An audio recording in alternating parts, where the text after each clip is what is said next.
Kaunti ya Machakos Francis Mwangangi amewataka magavana kushirikiana na maseneta katika utendakazi wa kaunti na kusitisha mvutano unaendeleza ili kuhakikisha wananchi wamenufaika na ugatuzi. Vilevile Mwangangi amewataka madereva kuwa makini barabarani msimu huu wa sherehe za Easter, kwani taifa hushuhudia ongezeko la ajali misimu ya sikukuu.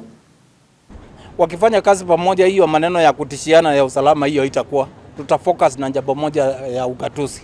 Kwa hivyo gavana wa Samburu ambaye tulikuwa naye mbungeni, nafikiri nimutakie kila laheri, lakini wale wanamtishia usalama, hiyo ni mambo ya police. Police will take care. Ni kwamba the two institutions, Council of Governors and the Senate, wafanye kazi pamoja, kwa sababu wasipofanya kazi ugatuzi utaenda kuathirika pakubwa katika taifa letu.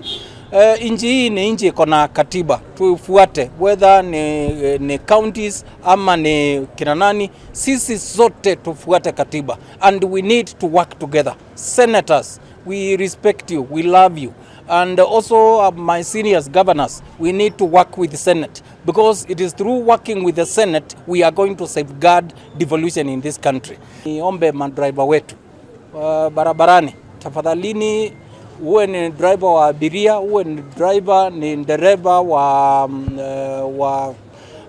unaendesha gari yako, tafadhali tuchungane barabarani, usikunywe na kitu chochote kinaweza interfere na wewe na uendeshe gari. Hiyo itakuwa sawa.